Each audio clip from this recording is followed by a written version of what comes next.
conquête de la souveraineté passe avant tout par l'exploitation des ressources nationales au profit de nos populations.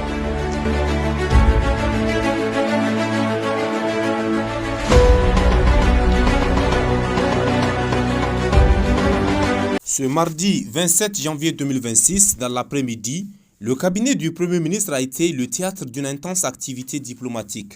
En effet, le chef du gouvernement Ali Mohamed Lamine Zen a accordé successivement 2 audiences de haut niveau illustrant la dynamique de coopération internationale du Niger. La première rencontre a réuni le représentant résident de la Banque mondiale au Niger, un échange axé essentiellement sur les questions de coopération économique et de partenariat au développement dans un contexte marqué par les priorités nationales en matière de réforme et de relance. Le secteur financier et de financement des politiques et monnaies d'entreprise, c'est un projet de la Banque mondiale d'un montant total de 250 millions de dollars en dons pour la République du Niger.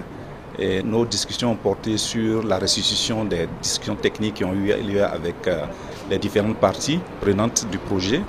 Et je peux vous avouer que nous avons été rassurés par les propos du Premier ministre qui nous a dit que le gouvernement prend à bras le corps les problèmes du secteur financier et veut leur donner cette oxygène pour permettre au secteur de rebondir et de soutenir l'économie nationale.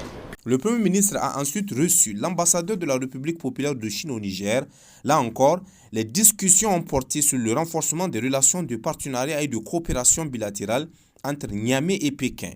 Cette seconde audience s'est déroulée avec la participation du ministre des Affaires étrangères, de la coopération et des Nigériens à l'extérieur, Bakary Yao Sangare. Reçu en audience par son Excellence le Premier ministre du Niger, j'ai présenté au Premier ministre et au ministre des Affaires étrangères la politique tenue par la Chine à l'égard du Niger. C'est-à-dire sur la voie vers la modernisation, la Chine restera résolument engagée aux côtés du Niger pour avancer main dans la main vers la modernisation. La Chine soutiendra résolument le Niger dans l'exploration d'une voie de développement adaptée à ses conditions nationales.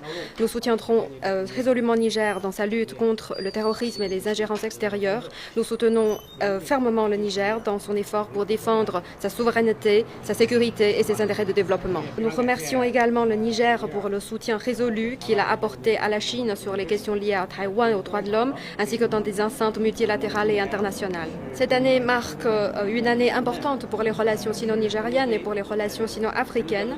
Cette année, on célèbre le 70e anniversaire de l'ouverture des relations diplomatiques entre la Chine et les pays africains. C'est aussi l'année des échanges humains et culturels Chine-Afrique. Cette année marque aussi le lancement de la mise en œuvre du 15e plan quinquennal de la Chine.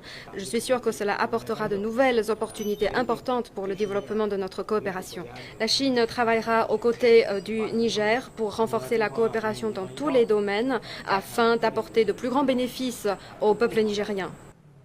À travers ces échanges successifs, le gouvernement nigérien réaffirme sa volonté de consolider ses partenariats stratégiques et de maintenir un dialogue soutenu avec ses partenaires internationaux au service des priorités nationales.